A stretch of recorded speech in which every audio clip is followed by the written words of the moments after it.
and welcome to Jammin with Jay Byrne, a new web TV based show all about the arts on Long Island, New York. Today I'm going to be featuring a very unique instrument and musician, Mr. Steve Adelson out of Long Beach, New York.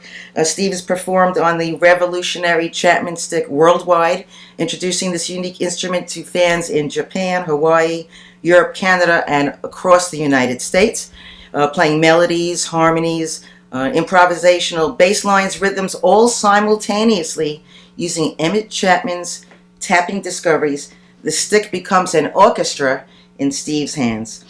His music has been featured in numerous jazz festivals, expos, clinics, clubs. He has 5 recordings as a leader, 2 DVDs, an instruction book, and we'll get to that in a little while. He shared the stage or opened for Stanley Jordan, Les Paul, Al Di Meola, Kylie Miniucci, Rachel Z, Stanley Clark, Tony Levin, and countless others. Steve also owns a guitar workshop in Brooklyn, New York.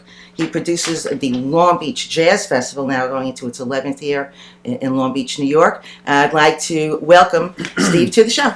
Welcome, Joanne. Thanks for having me. How are you? Tell us a little bit about this unique instrument. I'm going to tell you a lot about it. It was discovered in 1969 by Emmett Chapman. Well, the technique was discovered on a guitar. Okay. So, according to Emmett, he was playing guitar, which normally you hold something down, you strum it, and by divine intervention, his right hand went over the guitar and he started tapping the neck. So he developed a technique, and by 1974 had his first marketed Chapman stick, obviously named Chapman after Mr. Chapman. Stick because it's long like a stick.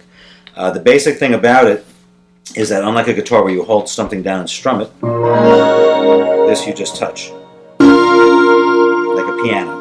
So the bass, the left side over here can be done with one hand, and then the guitar side can be done with the other hand. So it's like a piano, and if you think of a piano, when you hit the keys, there's hammers inside that hit the strings. That's what this is. So my fingers are the hammers that hit the strings, and when the string vibrates, the electronic picks up the sound, and it obviously comes out of an amplifier, and it can be processed in many ways. This is kind of a piano sound. Yes. If I press a button here, I can get a different sound. And a different sound. So another feature that he put into it is stereo, so you can play through 2 different soundtracks. The guitar side and the bass side can go 2 different ways. And if you notice also, it's the only instrument in the world with the bass notes in the middle. Yes, that's very different. I know some of these are 10 strings, and I think this one is 12. I only have 12 strings. I have 5 of them at the moment. 5 of them, and they're made of different materials, I believe. This one's made out of, which one is this? This is maple. He has bamboo, maple, different kinds of woods. He has graphite, polycarbonate. He's working on an aluminum alloy one.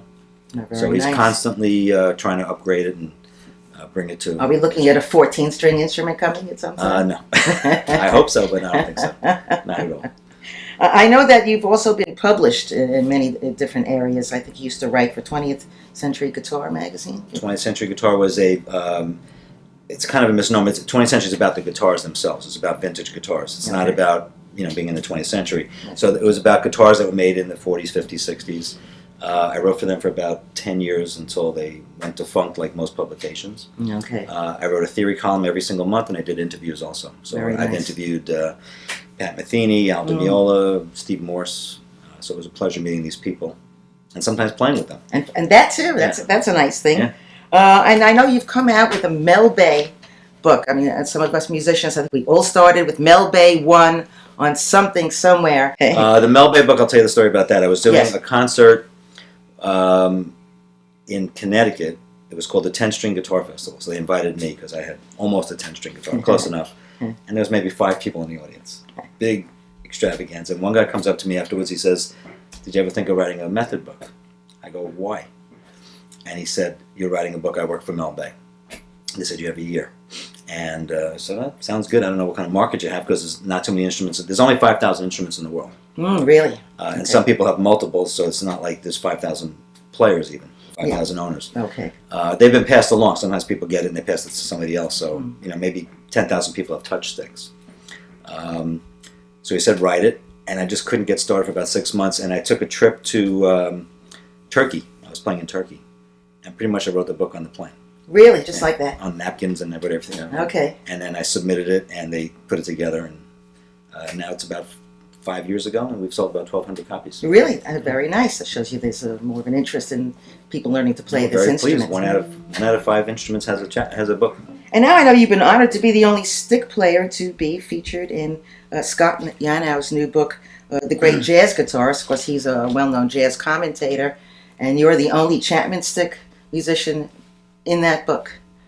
The book is called The Great Jazz Guitarists, Mm-hmm. and he asked me to be in the book. I was honored because all my heroes are in there: Pat Metheny, Wes Montgomery, Django Reinhardt, and just to be alongside my heroes was an honor. And I figured, okay, Wes Montgomery probably get 12 pages, and Django I'll probably get a paragraph at the end. It's alphabetical. I'm like at the beginning, so it's great. But it's an honor to be in the book, you know, I would say so. You're documented, and it's not even a guitar, and to be put in there is a great thing. And when did that book come out? Just recently? Very recently, like a month ago. Oh, okay. Yeah. So very, very brand new. Mm-hmm. So that's excellent. We're going to ask Steve to play a little bit on this instrument and show us his unique talent and the sounds that come out of the Chapman Stick. Okay.